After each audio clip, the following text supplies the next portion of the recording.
आज की कहानी है कुत्ते और बकरी को कहानी। बकरी रानी घर के पास चलते चलते एक जगह पर चारों पैर एक तरफ करके बैठ गई। वो बहुत परेशान दिखाई दे रही थी। वो मदद के लिए पुकार रही थी। छन्नू ने जब उसे देखा तो उसने अपनी पत्नी लाजो को आवाज दी। लाजो, बाहर आओ। देखो रानी को क्या हो गया है, बीमार तो नहीं हो गई? अरे ये तो बच्चा जन्मने वाली है, आप बैठिए, मैं सब देख लूंगी। रानी बकरी ने दो प्यारे प्यारे बच्चों को जन्म दिया तो छन्नू के घर में खुशहाली का वातावरण छा गया। दोनों बच्चों का नाम बिल्लू और टिल्लू रखा गया। छन्नू के कुतिया और उसके दो बच्चे जिनका नाम शेरा और बघेरा था, बकरी के दोनों बच्चों को देखने के लिए आ गए। बिल्ली उनसे खेलना चाहते थे, इसलिए आगे बढ़ गए। हमारे घर की आबादी बढ़ रही है, अब तक हम लोग कुल 6 हो गए हैं। ये लोग तो फैमिली प्लानिंग को नहीं मानते। अच्छा है, जनसंख्या बढ़ने दो। आप भी ना। इतना कहकर लाजो घर के अंदर चली गई।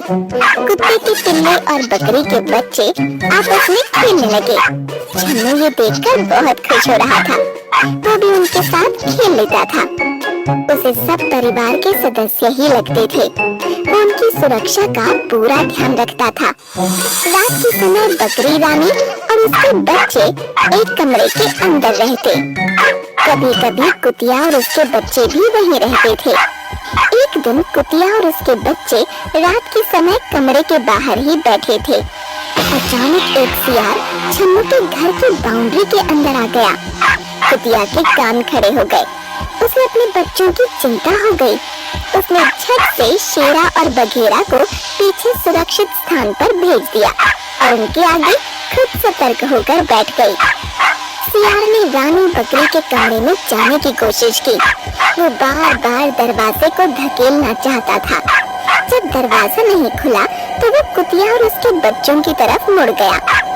कुतिया ने पूरी तरह से बच्चों को अपने पीछे सुरक्षा में ढक लिया। सियार आगे बढ़ा तो माँ कुतिया उससे लड़ पड़ी। दोनों में लड़ाई होने लगी।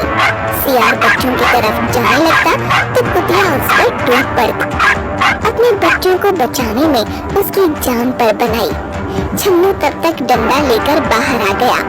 सियार वहाँ से भाग गया, लेकिन कुतिया पूरी तरह से घायल हो चुकी थी। आज तक कभी यहाँ सियार नहीं आया था, आज पहली बार ये खतरा सामने आ गया। यदि मुझे इसका अंदाजा होता तो मैं इन्हें भी कमरे के अंदर ही रखता। मेरी प्यारी कुतिया देखो पूरी तरह से घायल हो गई है। दोनों बच्चे शेरा और बघेरा आकर अपनी माँ को उठाने की कोशिश करने लगे। कुतिया हिल भी नहीं पा रही थी। माँ उठो, सियार भाग गया। तुमने बड़ी बहादुरी दिखाई, तुम कुछ बोल क्यों नहीं रही हो? हाँ माँ, कुछ तो बोलो, तुम्हें बहुत चोट लगी है। मैं चाट कर ठीक कर दूंगा। मेरी माँ बहुत बहादुर है।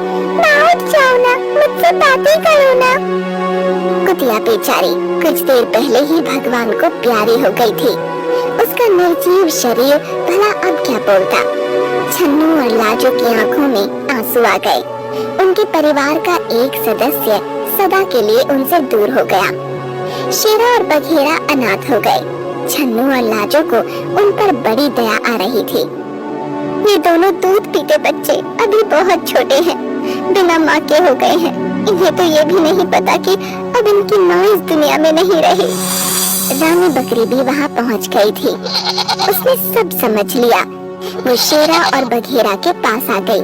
उसकी ममता का आंचल बहुत बड़ा था। उसने दोनों बच्चों को अपना लिया। शेरा और बघेरा रानी बकरी का दूध इस तरह से पीने लगे जैसे वही उनकी माँ हो। उन दोनों ने भी रानी बकरी को अपनी माँ बना लिया। वो बिल्लू और टिल्लू के साथ भी पूरी तरह से घुल मिल गए। कहते हैं ना होता जिनका कोई उनका खुदा होता है। बिल्लों की माँ बकरी बन गई। शेरा और बघेरा बड़े हो गए। वो दोनों अपनी माँ रानी बकरी और भाई टिल्लू और बिल्लू की सुरक्षा में लगे रहते थे।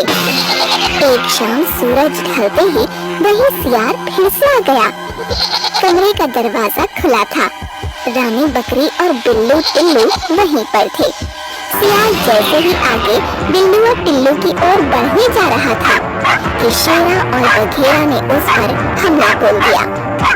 अच्छी कदकाठी के शेरा और बघेरा ने सियार पर जबरदस्त हमला कर दिया। सियार नीचे गिर गया और शेरा बघेरा फिर उस पर टूट पड़े। उन दोनों ने सियार को संभलने का मौका ही नहीं दिया और काट काट कर उसे मौत के घाट उतार दिया।